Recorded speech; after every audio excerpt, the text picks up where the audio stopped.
الحمدللہ رب العالمین والصلاة والسلام علی رسول الامین وعلی آلہ وصحبہ اجمعین الی یوم الدین اما بعد فاعوذ باللہ من الشیطان الرجیم بسم اللہ الرحمن الرحیم اولا يرون انہم یفتنون فی کل عام مرۃ او مرتین ثم لا یتوبون ولا هم یذکرون صدق اللہ العلی العظیم وعن النبی صلی اللہ علیہ وسلم انہ قال فاتقوا اللہ واجملوا فی الطلب او کما قال النبی صلی اللہ تعالی علیہ وسلم۔ محترم ناظرین کرام، بزرگوں، نوجوان بھائیوں اور عفت مآب ماں اور بہنوں، السلام علیکم ورحمۃ اللہ وبرکاتہ۔ آج کل جس وبا سے ہم گزر رہے ہیں، کرونا کی وبا، اس نے پوری انسانیت کو، پوری دنیا کو اپنے لپیٹ میں لے رکھا ہے۔ لوگ پریشان حال ہیں، ہر آدمی فکر مند ہے، خوف کا ماحول ہے، آدمی کی روزی روٹی چھوٹ رہی ہے، لوگ پریشان ہیں کہ مستقبل کیا ہوگا۔ ایسی صورتحال میں دین اسلام کیا رہنمائی کرتا ہے، کتاب و سنت میں ہمارے لیے ہدایات کیا ہیں، اور نبی اکرم صلی اللہ تعالیٰ علیہ وسلم کی جو تعلیمات ہیں وہ ہمیں کیا بتاتی ہیں، بندے مومن کے لیے تربیت کے گوناگوں پہلو کیا ہیں، اس کا تذکرہ اختصار کے ساتھ آج کے اس پروگرام میں کرنا چاہتے ہیں۔ پہلی بات جو ہمیں اپنے سامنے رکھنی چاہیے وہ یہ ہے کہ حالات اچھے ہوں یا برے ہوں، بندے مومن کو پرسکون اور مطمئن ہونا چاہیے۔ اللہ رب العزت حالات کو بہتر کر کے بھی آزماتا ہے اور اللہ رب العزت حالات کو خراب کر کے بھی آزماتا ہے۔ بندے مومن کا شیوا یہ ہونا چاہیے، قُلْ لَن يُصِيبَنَا إِلَّا مَا كَتَبَ اللَّهُ لَنَا۔ جو کچھ بھی ہمیں پریشانی لاحق ہو رہی ہے، جو آزمائشیں ہم کو آ رہی ہیں، یہ اللہ رب العزت کے یہاں پہلے سے لکھا ہوا ہے۔ تو جب یہ بات ہو کہ یہ کوئی بہت زیادہ پریشان ہونے کی بات نہیں ہے، بلکہ اللہ رب العزت نے ہمارے لیے اچھائی بھی لکھی ہے، ہمارے لیے خوشحالی بھی لکھی ہے، اس میں بھی وہ ہمیں آزماتا ہے، اور کبھی کبھی ہمیں مصیبت اور پریشانی دے کر کے بھی آزماتا ہے کہ ہم اس کے بندے ہیں کہ نہیں، تو یک گنا اطمینان ہوتا ہے کہ جس نے ہمیں پریشانی دی ہے، جو آزمائش سے ہمیں دوچار کر رہا ہے، وہ اس پریشانی سے ہم کو نکالے گا۔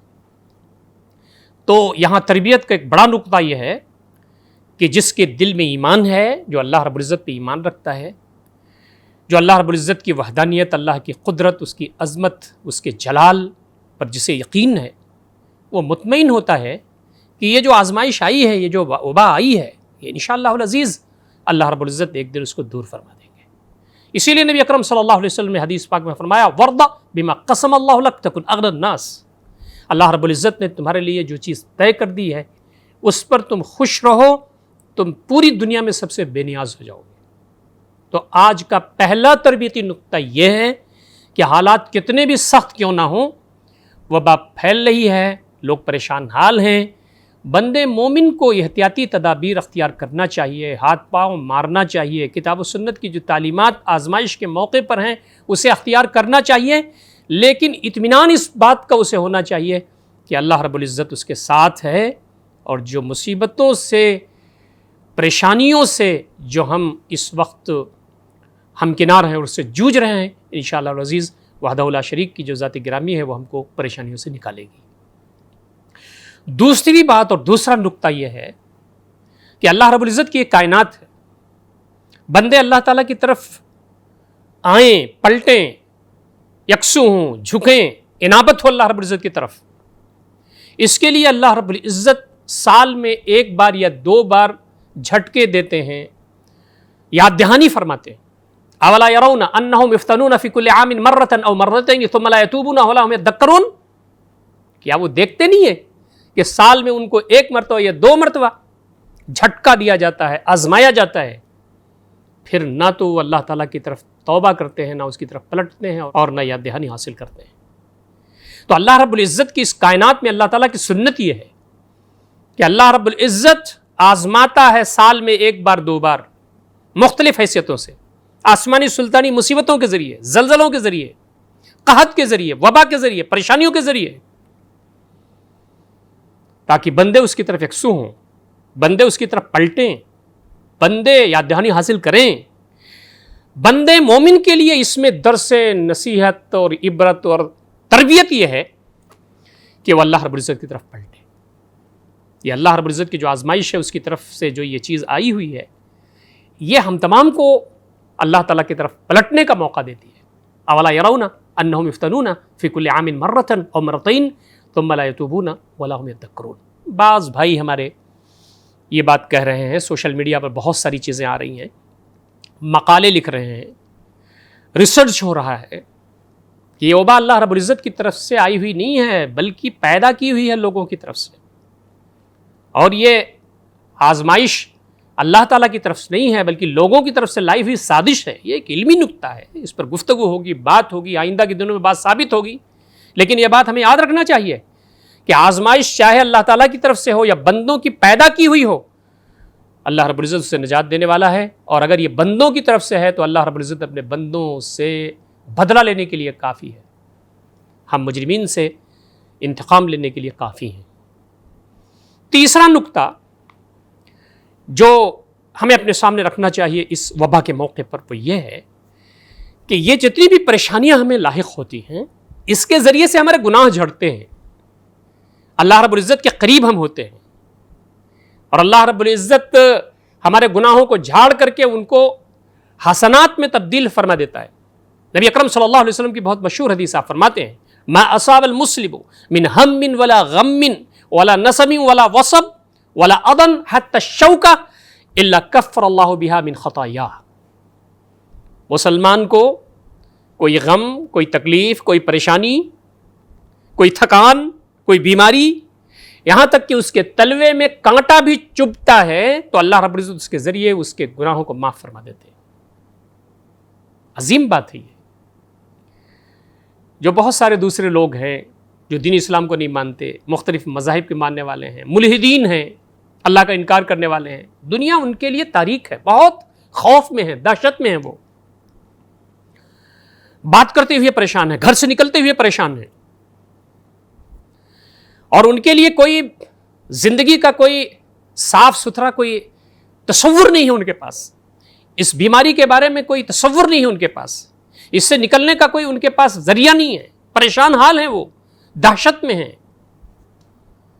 بندے مومن کے لیے اس میں درس نصیحت و عبرت یہ ہے کہ یہ جو کچھ بھی چیزیں آ رہی ہیں اس کے ذریعے بندے مومن کے گناہ جھڑتے ہیں اور اللہ رب العزت کے نزدیک اس کے درجات بلند ہوتے ہیں۔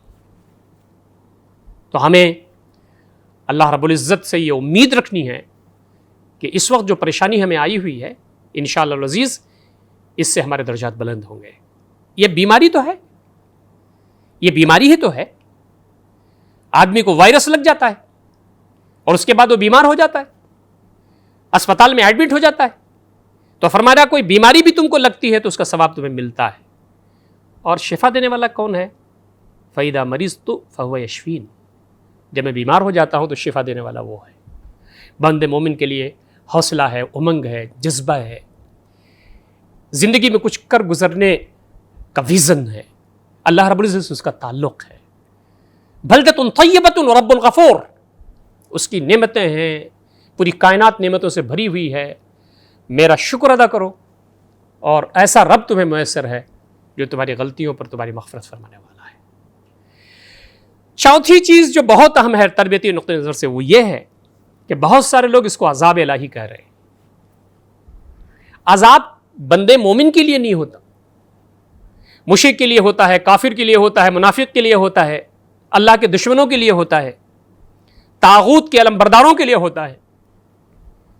بندے مومن کے لیے کوئی چیز عذاب نہیں ہوتی، اس کے لیے آزمائش ہوتی ہے۔ اور اسی لیے ہم یہ دیکھتے ہیں کہ جب طاعون امواس آیا حضرت عمر رضی اللہ تعالیٰ عنہ کے پیریڈ میں، اور جس میں جلیل القدر صحابہ کام آ گئے، تو آپ دیکھتے ہیں ابو عبیدہ بن جراح رضی اللہ تعالیٰ عنہ، معاذ بن جبل رضی اللہ تعالیٰ عنہ، یہ سب کام آ گئے اس میں. تو ان کا درجہ شہادت کا درجہ تھا. نبی اکرم صلی اللہ علیہ وسلم کی بہت ساری احادیث ہیں جس میں یہ بات کہی گئی ہے کہ بندے مومن جب وہ اللہ رب العزت کے راستے میں ہوتا ہے اور کسی وبا میں اور کسی پریشانی میں وہ کام آ جاتا ہے تو اس کو شہادت کا درجہ ملتا ہے. تو آج جو یہ وبا ہے یہ عذاب نہیں ہے ہمارے لیے، یہ ہمارے لیے آزمائش ہے. اور ہمیں یہ امید رکھنا چاہیے کہ ہمارے بزرگ، ہمارے نوجوان، ہمارے لاڈلے، ہمارے پیارے، تحریک اسلامی کے لوگ، اس کے ارکان، امت مسلمہ کے افراد، پوری دنیا میں علماء بھی، بڑے لوگ بھی، اللہ تعالیٰ کے دین کے غلبے کے لیے کام کرنے والے جیسے جیالے بھی اس وبا میں کام آ گئے تو انشاءاللہ العزیز اللہ رب العزت ان کو شہادت کا درجہ عنایت فرمائے گا. تو ہمیں پریشان ہونے کی ضرورت نہیں ہے، اس کے ذریعے اللہ رب العزت خیر کا معاملہ ہمارے لیے کرے گا.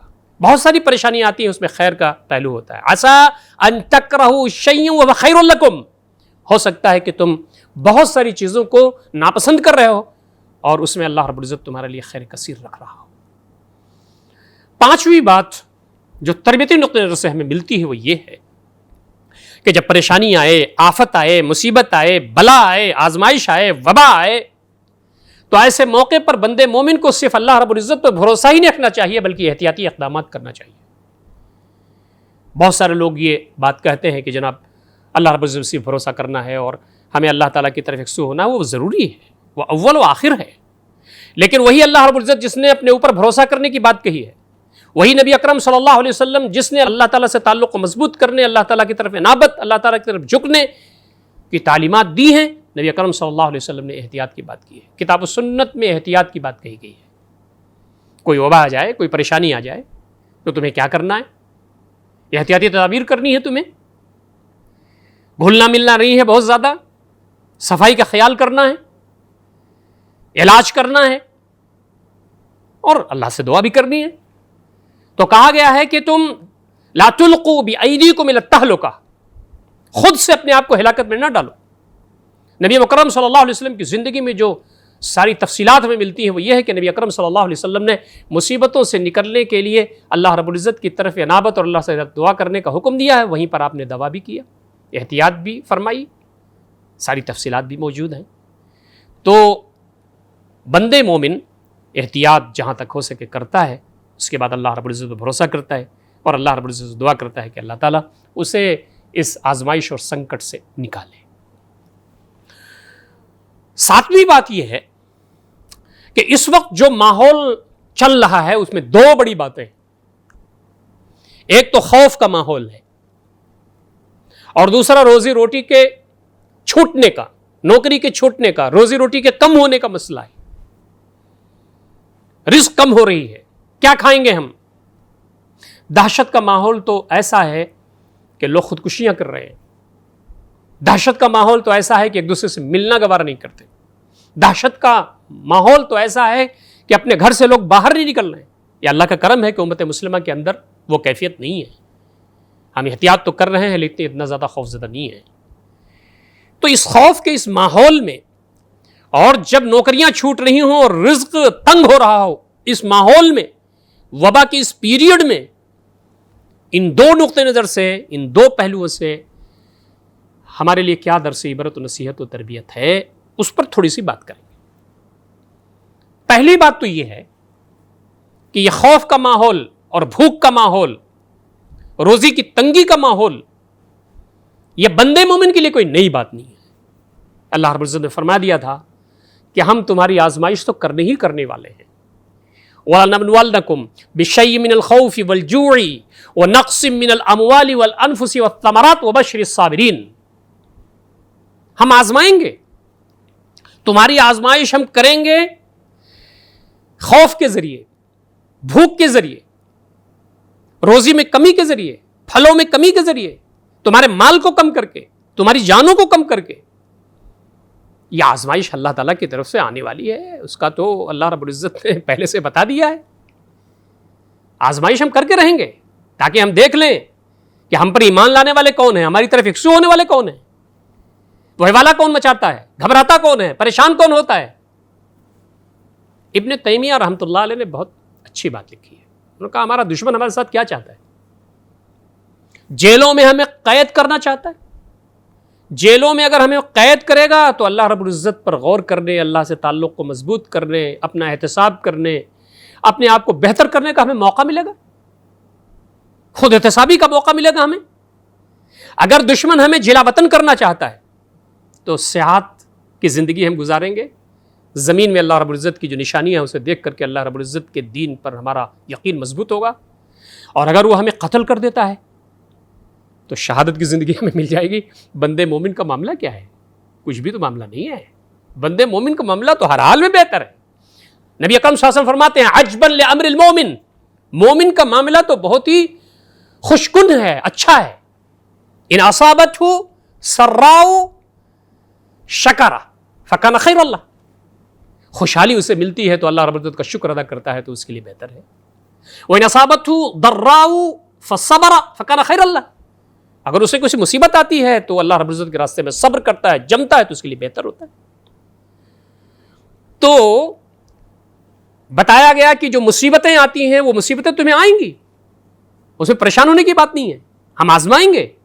لیکن وہیں یہ بات بتا دی گئی کہ اس کا جو علاج ہے وہ صبر ہے.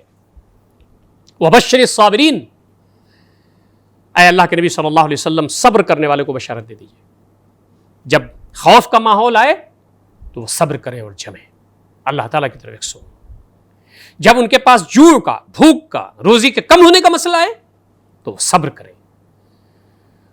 فاصبر وما صبرک الا باللہ، صبر کیجئے اور آپ کا جو صبر ہے وہ اللہ رب العزت کی ذات سے وابستہ ہے. دوسری بات جو کہی گئی وہ یہ کہ جب خوف کا ماحول آئے اور جب روزی کی تنگی کا ماحول آئے تو تمہیں شکر کا جذبہ تمہارے ہاں پیدا ہونا چاہیے. جب ناشکری تم کرو گے، اللہ کی نعمتوں کی قدر نہیں کرو گے تو اللہ رب العزت تمہیں خوف اور بھوک کے آزمائش میں مبتلا فرما دے گا. ضرب اللہ مثلا قریۃ کانت آمنۃ مطمئنہ یاتیہا رزقہا رغدا من کل مکان فکفرت بانعم اللہ فاذاقہا اللہ لباس الجوع والخوف بما كانوا يصنعون.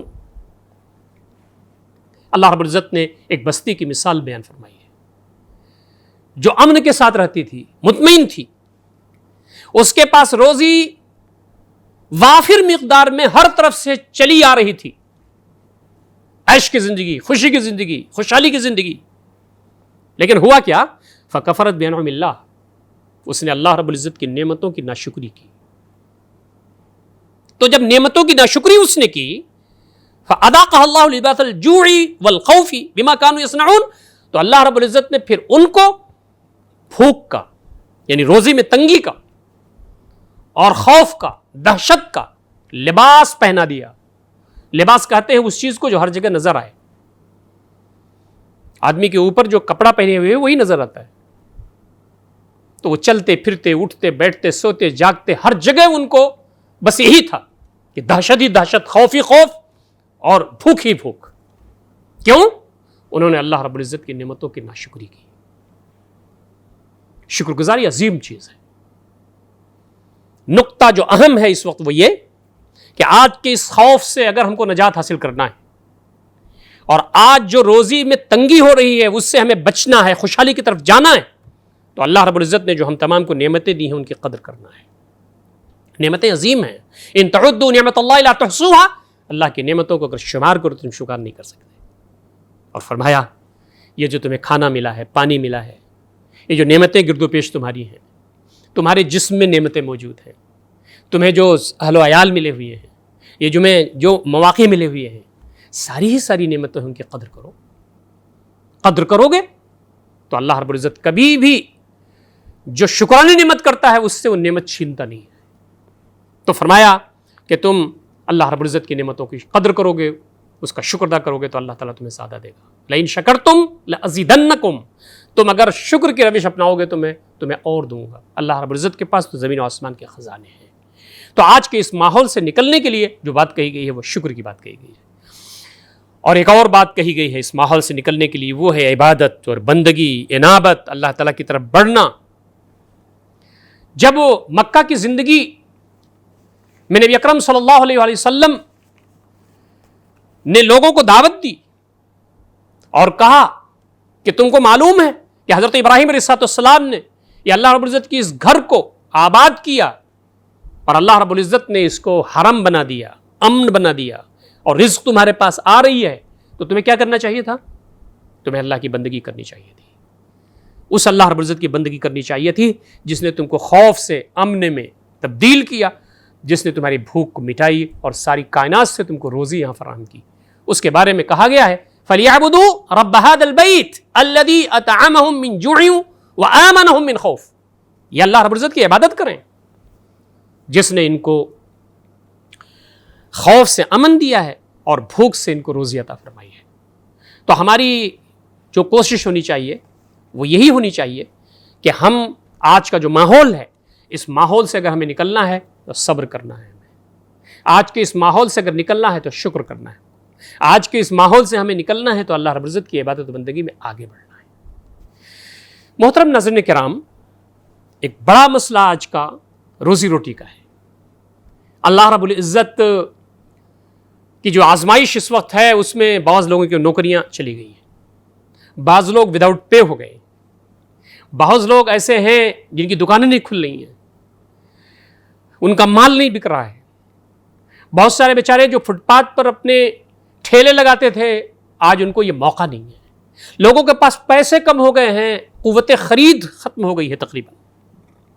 ایسے موقعوں پر حالات کا ساتھ بازاری کے اس دور میں ہم پریشان حال ہیں، مسلمان بھی مایوس ہیں۔ تو مسلمان کو تو مایوس نہیں ہونا چاہیے، جیسا کہ میں نے عرض کیا یہ اللہ رب العزت کی طرف سے آزمائش ہے اور آزمائش سے نکالنے والا وہی ہے۔ تو فرمایا یاد رکھو بندے مومن کو تو یہ سمجھ لینا چاہیے کہ اس کا ایمان ہے کہ رازق وحدہ لا شریک ہے، ان اللہ هو الرزاق ذو القوۃ المتین، بے شک اللہ رب العزت وہ رزاق ہے، روزی دینے والا وہ ہے، رازق نہیں کہا گیا، رزاق کہا گیا ہے، کثرت سے روزی دینے والا وہ ہے، ذو القوہ قوت والا ہے، المتین قوی ہے، طاقتور ہے، سخت ہے اپنے عزائم میں، کوئی چیز اس کے عزائم کو، اس کے عزم کو متزلزل کرنے والی نہیں ہے۔ تو کہا گیا یہ اتنی عظیم آیت روزی کے سلسلے میں قرآن مجید میں کہیں نہیں ہے، روزی اس کے ہاتھ میں ہے، اور روزی جتنی لکھی ہوئی ہے مل کے رہے گی، تو بندے مومن کو پریشان ہونے کی ضرورت نہیں ہے۔ یہ بات بھی کہی گئی وَمَا مِن دَابَّةٍ فِي الْأَرْضِ إِلَّا عَلَى اللَّهِ رِزْقُهَا، زمین میں جتنی بھی زیروح ریگ رہی ہیں، چل رہی ہیں، سب کی جو روزی کی ذمہ داری ہے وہ اللہ رب العزت کی ہے، اللہ رب العزت کے ذمہ ہے ان کی روزی، ہماری روزی لکھی ہوئی ہے۔ نبی اکرم صلی اللہ علیہ وسلم فرماتے ہیں ماں کے پیٹ میں جب بچہ 120 دن کا ہوتا ہے تو اللہ رب العزت فرشتے کو بھیج کر کے یہ فرماتا ہے کہ جاؤ روح پھونکو اور چند چیزیں لکھ دو، اس میں یہ بات بھی ہے کہ اس کو روزی کہاں سے ملے گی۔ یہ ہمارا معاملہ ہے، یہ جو ہماری روزی لکھی ہوئی ہے اس کو حلال لے لیتے ہیں کہ حرام لے لیتے ہیں۔ حلال کمائی کے لیے فکر مند ہونا، محنت کرنا، مشقت کرنا، یہ ہمارا شیوا ہے۔ تو فرمایا گیا کہ روزی تو اللہ تعالیٰ کے ذمہ ہے، روزی تمہاری جو ہے وہ مل کے رہے گی اور تمہیں پریشان ہونے کی ضرورت نہیں ہے۔ تو تم ان حالات میں اللہ تعالیٰ کی طرف یکسو ہو، پریشان نہ ہو، اور کہا گیا ہے کہ اللہ تعالیٰ سے روزی مانگو۔ کمپنیوں کے پاس روزی نہیں ہے، حکومتوں کے پاس روزی نہیں ہے، وہ سب محتاج محض ہیں۔ اللہ رب العزت نے دیا ہے تو دوسروں کے حقوق بھی ہڑپ کر کے بیٹھے ہوئے ہیں۔ آج جو بھوک مری ہے، پریشانی ہے، جو لوگوں کو پریشانی لاحق ہے پوری دنیا میں، غریب سے غریب تر ہوتا چلا جا رہا ہے، تو اس کی تقسیم یہ ہے کہ یہ جو گرگے ہیں، یہ جو مفسدین ہیں، یہ جو مجرمین ہیں، انہوں نے دوسرے کے حقوق کو، دوسرے کے مال بھی اکٹھا کر کے اپنے پاس رکھ لیے ہیں۔ اللہ کی تقسیم تو عظیم ہے، ان کے پاس نہیں ہے روزی، روزی اللہ تعالیٰ کے پاس ہے۔ ان الذین تعبدون من دون اللہ لا یملکون لکم رزقا، جن کی پرستش تم کر رہے ہو، جن کی عبادت تم کر رہے ہو، ان کے پاس روزی نہیں ہے۔ عبادت و پرستش دیوی دیوتاؤں کی بھی کرتے تھے، لیکن عبادت و پرستش طاقت والوں کی بھی ہوتی ہے۔ آدمی کا اگر یقین یہ ہوئے کہ میری روزی کمپنی کے پاس ہے، میری روزی میرے مالک کے پاس ہے، میری روزی میرے کفیل کے پاس ہے، میری روزی حکومت کے پاس ہے، یہ غلط بات ہے۔ روزی وحدہ لا شریک کے پاس ہے. یہ ساری چیزیں تو اسباب ہیں, یہ ذریعہ بنتی ہیں. تو فرمایا بے شک وہ لوگ ان الذین تعبدون من دون اللہ, اللہ تعالیٰ کے علاوہ جن کی تم عبادت کرتے ہو, لا یملکون لکم رزقا, یہ تمہاری رزق کے مالک نہیں ہیں. فابتغوا عند اللہ رزق, اللہ کے پاس رزق تلاش کرو, مانگو اس کے پاس. وہو خیر الرازقین, بہترین رازق وہی ہے, اسی کے پاس رزق ہے. سارے لوگ فقیر و محتاج ہیں. یا ایھا الناس انتم الفقراء الی اللہ واللہ هو الغنی الحمید, تم سب فقیر ہو, کوئی نہیں ہے پوری کائنات میں. قارون کو بھی اللہ نے دیا تھا, برباد ہو گیا. حضرت سلیمان علیہ السلام کو اللہ رب العزت نے دیا تو وہ کامیاب ہوئے, اس لیے کہ انہوں نے کہا انی احببت حب الخیر عن ذکر ربی, میں نے جو مال سے محبت کی ہے وہ اللہ تعالیٰ کی یاد کے لیے کی ہے, اللہ کی محبت کے لیے کی ہے. تو یہ جو صورتحال ہے اس کو سمجھنے کی ضرورت ہے. تو فرمایا فابتغوا عند اللہ رزق, اللہ تعالیٰ کے پاس تم روزی تلاش کرو. واعبدوہ واشکروا لہ, اس کی تم پرستش کرو, اس کا تم شکریہ ادا کرو. الیہ ترجعون, اس کی طرف تم کو لوٹایا جانا. یہاں دو باتیں کہی گئی ہیں, ایک تو اللہ تعالیٰ کی عبادت اور اللہ تعالیٰ کا شکر. روزی اگر حاصل کرنا ہے, اپنے حالات کو بدلنا ہے, تو اللہ تعالیٰ کی طرف بڑھنا ہے, اللہ کی بندگی کرنی ہے, اور بندگی کا جو تصور وسیع ہے شکر ادا کرنا ہے. کوئی دانہ گر جائے زمین پر, روٹی کا کوئی ٹکڑا گر جائے زمین پر, اس کو اٹھا کے جھاڑ کے اس کو کھا لینا چاہیے. نبی اکرم صلی اللہ علیہ وسلم کا یہ شیوا تھا, صحابہ کا شیوا تھا. یہ ہم بہت زیادہ اسراف کرتے ہیں کبھی کبھی اپنی شادیوں میں, اپنی دعوتوں میں, گھر میں جو کھانا بناتے ہیں ہم کو یہ نہیں معلوم. رمضان بھر میں ہم نے جو کھایا پیا, یا ہمارے گھروں میں جو کھانا بنتا ہے کتنا پھینکا جاتا ہے, ہمیں یہ نہیں معلوم کہ بہت سارے لوگ دنیا میں ایسے موجود ہیں, خود ہمارے محلے میں موجود ہوں گے, ہمیں نہیں معلوم کہ صبح کو ان کو کھانے کے لیے نہیں ہوتا ہے, شام کو ان کے لیے کھانے کے لیے نہیں ہوتا ہے, ان کے بچے بلکتے ہیں. ایک ایک دانے کی قدر, ایک ایک ٹکڑے کی قدر, یہ ہے شکر کا جذبہ. جب بندہ قدر کرتا ہے چیزوں کی تو اللہ رب العزت اور دیتا ہے. حضرت عائشہ رضی اللہ تعالیٰ عنہ کو نبی اکرم صلی اللہ علیہ وسلم نے تنبیہ فرمائی کہ ان دانوں کی قدر کرو, روٹی کی ٹکڑوں کی قدر کرو, یہ اللہ کی نعمتیں ہیں.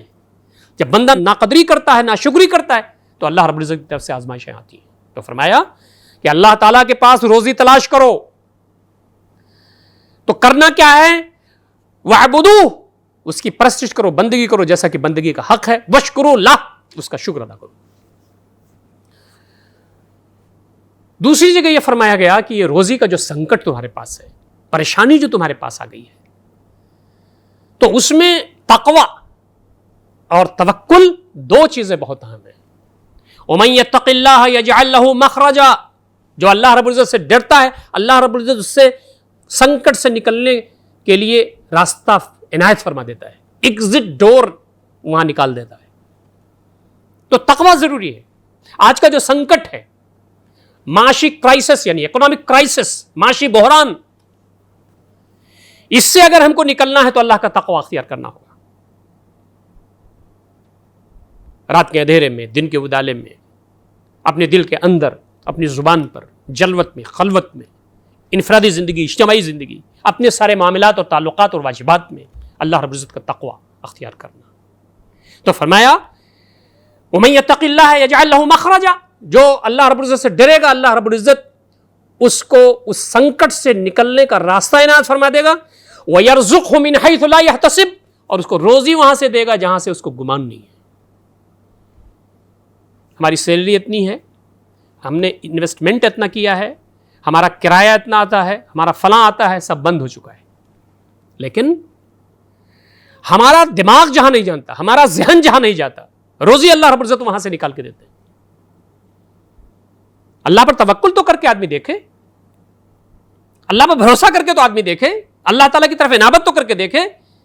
حلال دائرے میں ہاتھ پیر مارنا, محنت و مشقت کرنا, عقل لگانا, اپنے وسائل کو استعمال کرنا حلال دائرے میں, یہ ہماری ذمہ داری ہے. لیکن اس کے بعد کم سے کم اللہ رب العزت پہ بھروسہ تو کریں ہم.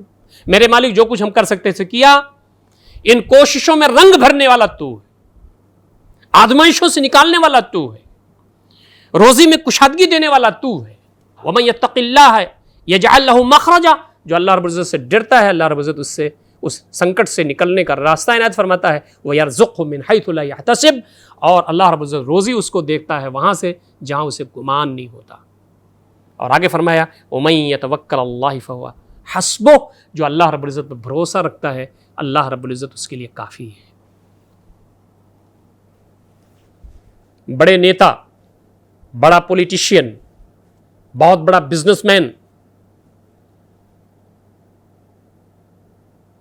بہت بڑا حیثیت کا آدمی,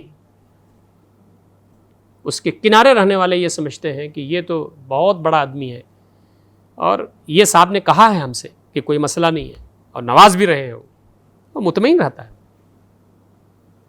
گورنمنٹ سروینٹ جن کی نوکریاں پکی ہیں حکومت کے اندر وہ ذرا مطمئن ہیں, جن کی پرائیویٹ نوکریاں ہیں وہ ذرا پریشان حال ہیں, جن کی تجارت ہے وہ پریشان حال ہیں. کیا سمجھتے ہیں وہ گورنمنٹ کہ ہاں ہماری نوکری پکی ہے, سیلری آئے گی, زیادہ پریشان ہونے کی ضرورت نہیں ہے. لیکن آپ سوچیں کہ جسے اللہ رب العزت پر بھروسہ ہو جائے تو اللہ تعالیٰ کہتا ہے میں اس کے لیے کافی ہوں. حکومتیں تباہ ہو جائیں گی, تمہارے جو منصوبے ہیں وہ تباہ ہو جائیں گے, تمہاری فیکٹریاں تباہ ہو جائیں گی, تمہارا جو بجٹ ہے وہ برباد ہو جائے گا. وحدہ لا شریک, جو پوری کائنات کا مالک ہے, خالق ہے, رازق ہے, وہ ہمارے ساتھ ہے تو ہمیں پریشان ہونے کی کیا ضرورت ہے. تو فرمایا وَمَن يَتَوَكَّلَ اللَّهِ فَهُوَ حَسْبُهُ, جو اللہ رب العزت پر توکل کرتا ہے, بھروسہ رکھتا ہے, اللہ تعالیٰ اس کے لیے کافی ہے, اسے پریشان ہونے کی ضرورت نہیں ہے. چھپر پھاڑ کر کے وہ روزی دے گا اور ایسی جگہوں سے اسے روزی عنایت فرمائے گا جہاں سے اس کو گمان تک نہیں ہے. ایک اور نقطہ تربیت کا اس میں موجود ہے, وہ یہ ہے کہ روزی طے ہے, محنت کرنا ہمارا کام ہے. نبی اکرم صلی اللہ علیہ وسلم کی بہت مشہور حدیث آپ فرماتے ہیں ایھا الناس اتقوا اللہ واجملوا فی الطلب. نبی اکرم صلی اللہ علیہ وسلم نے یہاں بھی تقوی استعمال فرمایا. یا ایھا الناس, اے لوگو, اتقوا اللہ, اللہ تعالیٰ سے ڈرو, واجملوا فی الطلب, اور روزی روٹی کمانے میں بہتر انداز سے کام کرو. جتنا تم کر سکتے ہو, ہاتھ پیر مار سکتے ہو, دوڑ دھوپ کر سکتے ہو, کرو. اور آگے فرمایا فَإِنَّ نَفْسًا لَن تَمُوتَ حَتَّى تَسْتَوْفِيَ رِزْقَهَا, کسی نفس کو, کوئی بھی نفس, کوئی زیرو, اسے موت نہیں آ سکتی یہاں تک کہ وہ اپنی روزی کھا لے, اسی نے اپنی روزی پوری پا لے. یہ ہے ہمارا ایمان. تو فرمایا روزی طے, پریشان نہ ہو. اللہ رب العزت خوشحالی دے کر کے آزمایا, اب پریشانی دے کر کے آزما رہا ہے. دونوں حالتوں میں بندے کو بندے مومن رہنا چاہیے. دولت آنی جانی ہے, حالات آنے جانے ہیں, آزمائشوں میں بندہ نکھرتا ہے. اللہ رب العزت کے بندے ہم ہیں, خوشحالی میں اللہ کے بندے, بدحالی میں اللہ کے بندے, اچھی حالت میں اللہ کے بندے, نامناسب حالت میں اللہ کے بندے. بندے مومن کو پریشان ہونے کی ضرورت نہیں ہے. تو فرمایا کوشش کرنا تمہارا کام ہے. یہ سنکٹ کی جو حالت ہے اس میں سے کیسے نکلو گے, عقل لگاؤ, ہاتھ پیر مارو, خوش اسلوبی سے کام کرو, لیکن یاد رکھو میرا دامن چھوڑ کر کے نہیں, مجھ سے تعلق کو کاٹ کر کے نہیں, تعلق کو جوڑنا ہے. انابت ہو, رجوع اللہ ہو, تعلق باللہ ہو, اللہ تعالیٰ کی طرف ایک سوئی ہو, خاکساری ہو, انکساری ہو, تذلل ہو, اللہ سے دعا کرنا ہو, یہ ساری چیزیں ہوں گی. لیکن پریشان ہونے کی ضرورت نہیں ہے, حوصلے کے ساتھ زندگی گزارنے کی ضرورت ہے. روزی کو بڑھانے کے بہت سارے طریقے ہیں, اس میں سے ایک بات جو بتائی گئی ہے تربیتی نقطہ نظر سے, اس کا تذکرہ میں کروں گا, وہ ہے استغفار. آج کے حالات میں استغفار بڑھ جانا چاہیے. استغفر اللہ, اللہ تعالیٰ سے ہم مغفرت چاہتے ہیں. جب بندہ اللہ تعالیٰ سے استغفار کرتا ہے تو اللہ تعالیٰ اس پر رحم فرماتا ہے, اس کے حالات بدلتے ہیں. حضرت نوح علیہ السلام نے اپنی قوم سے یہی کہا تھا کہ استغفار معمولی بات نہیں ہے, اللہ تعالیٰ کی طرف یکسو ہو, اس سے استغفار کرو. فَقُلْتُ اسْتَغْفِرُوا رَبَّكُمْ إِنَّهُ كَانَ غَفَّارًا, میں نے کہا ان سے کہ اپنے رب سے استغفار کرو, تمہارا رب تو غفار ہے, مغفرت فرمانے والا ہے. یرسل السماء علیکم مدرارا, آسمان سے بارش فرمائے گا. وَيُمْدِدْكُمْ بِأَمْوَالٍ وَبَنِينَ, تمہارے مال زیادہ کر دے گا, تمہارے بیٹے اور تمہاری اولاد زیادہ کر دے گا. وَيَجْعَلْ لَكُمْ جَنَّاتٍ وَيَجْعَلْ لَكُمْ أَنْهَارًا, تمہارے باغات پھل سے لد جائیں گے اور آبپاشی کا نظام بہتر ہو جائے گا. پانی کی کوئی کمی تم کو نہیں ہوگی، سرسبزی و شادابی ہوگی، اللہ کی نعمتیں تمہارے اوپر برسیں گی. یہ استغفار کر دیجیے. استغفار کرنا چاہیے بندے کو. نبی اکرم صلی اللہ علیہ وسلم فرماتے ہیں انی لا استغفر اللہ فی الیوم واللیلۃ اکثر من 70 مرہ او 100 مرہ. میں اللہ رب العزت سے دن رات ملا کر کے 70 بار یا 100 مرتبہ استغفار کرتا ہوں. وہ ہستی جس کے اگلے پچھلے گناہ معاف تھے، نبی اکرم صلی اللہ علیہ وسلم آپ اللہ رب العزت سے کثرت سے استغفار فرماتے ہیں. استغفار سے اللہ تعالیٰ خوش ہوتا ہے. استغفر اللہ العظیم الذی لا یضر مع اسمہ شیء، استغفر اللہ العظیم الذی لا الہ الا هو الحی القیوم واتوب الیہ.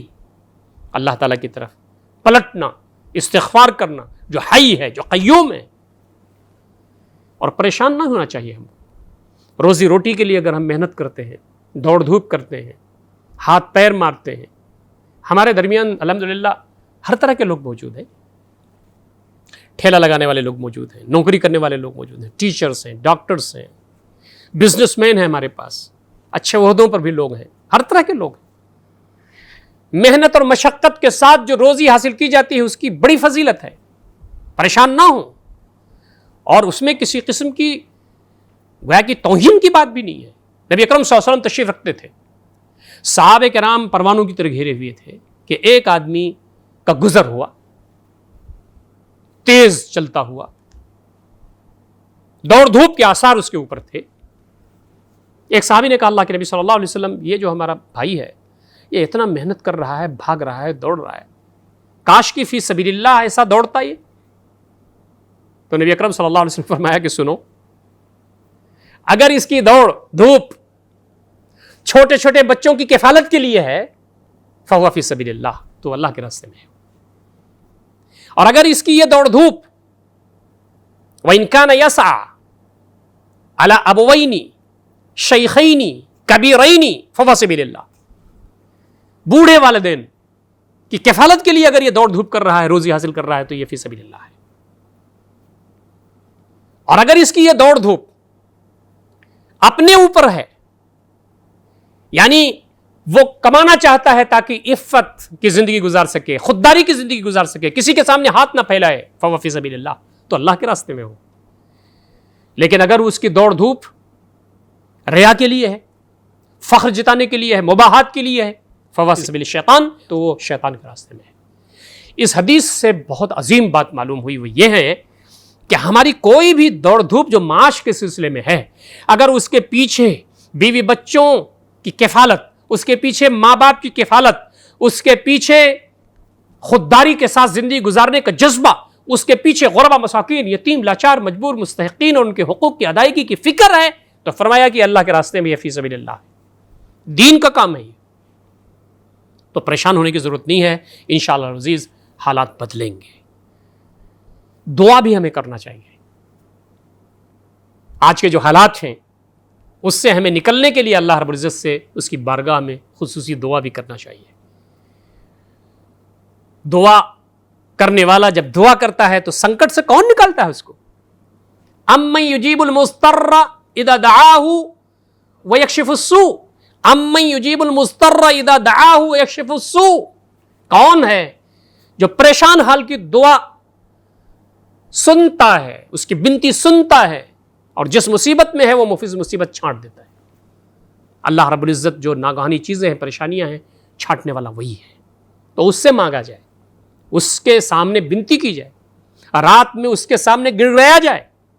جب بندہ اللہ تعالیٰ کی طرف یکسو ہوتا ہے، اس سے روتا ہے، گڑگڑاتا ہے، تو اللہ رب العزت کو رحم آ جاتا ہے بندے پر اور اس کے حالات بہتر کر دیتے ہیں. کون ہے جو حالات بہتر کر سکتا ہے اس کے علاوہ؟ وہی ہے جو حالات بہتر کر سکتا ہے. پریشان حال ہم لوگ ہیں. امن یجیب المضطر، پریشان حال کی دعا کون سنتا ہے؟ ہم پریشان حال ہیں. ہماری جو دعا ہے وہ وحدہ لا شریک سنے گا اور حالات کو انشاءاللہ العزیز بہتر کر دے گا. نبی اکرم صلی اللہ علیہ وسلم کی بہت مشہور حدیث آپ فرماتے ہیں لا يرد القضاء الا الدعاء، جو قضا ہے، قدر ہے، تقدیر ہے، اس کو دعا بدل سکتی ہے. ہم کو کیا معلوم ہماری تقدیر میں کیا ہے؟ ہماری تقدیر میں کیا ہے؟ کچھ نہیں معلوم. حضرت عمر رضی اللہ تعالیٰ عنہ کا بہت مشہور قول ہے، آپ فرماتے ہیں ہم اللہ رب العزت کی تقدیر سے اللہ رب العزت کی تقدیر کی طرف جائیں گے. تقدیر میں کیا لکھا ہے نہیں معلوم، اور اگر ہم دعا کرتے ہیں اور اپنی حالات کے لیے محنت کرتے ہیں، کوشش کرتے ہیں، تو انشاءاللہ العزیز تقدیر بھی بدل جاتی ہے دعاؤں سے. تو ہمیں دعا کرنا چاہیے کثرت سے آج کے حالات کے بدلنے کے لیے.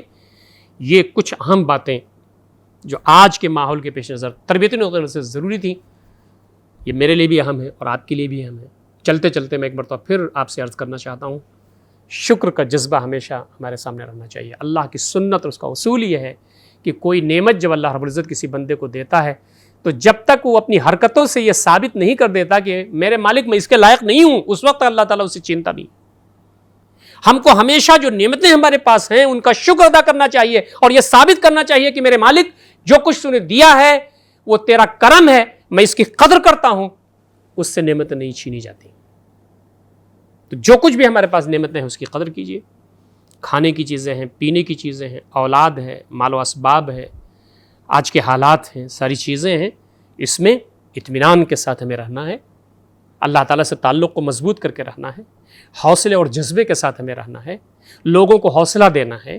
یہ اللہ تعالیٰ کی کائنات ہے، جب تک ہمیں رہنا ہے خوش رہنا ہے، اللہ رب العزت کی قضا و قدر پر راضی رہنا ہے اور اللہ رب العزت کا بندہ بن کر کے رہنا ہے. ہمیں کسی پریشانی میں جانے کی ضرورت نہیں ہے. ہمارے لیے تو وہ ہستی ہے جس سے بہتر کوئی ہستی نہیں ہو سکتی. اللہ رب العزت ہمارا مولا ہے، اللہ تعالیٰ ہمارا نصیر ہے. فنعم المولا وہ نعم النصیر، کتنا بہترین مولا ہے، کتنا بہترین مددگار ہے. حوصلے کے ساتھ رہیے، جذبے اور امنگ کے ساتھ رہیے، سارے لوگوں میں حوصلہ بانٹیے، اللہ تعالیٰ سے تعلق کو مضبوط رکھیے، ماحول کو بہتر کیجیے. اور آج کے حالات کو دعوتی بنانے کی فکر ہمیں کرنی چاہیے، لوگوں کے کام آنا چاہیے. ہمارے گرد و پیش میں بہت سارے ایسے لوگ ہیں کہ اللہ تعالیٰ نے ہم کو ان سے بہت بہتر رکھا ہے، ان کی مدد کرنا چاہیے. اور اگر ہم وہاں جائیں گے تو انشاءاللہ العزیز اللہ رب العزت کی رحمت اور اس کی مغفرت اور اس کی نوازش کو وہاں پائیں گے. اللہ تعالیٰ ہم تمام کو ان ساری باتوں پر غور فکر کرنے اور عمل کرنے کی توفیق عنایت فرمائے.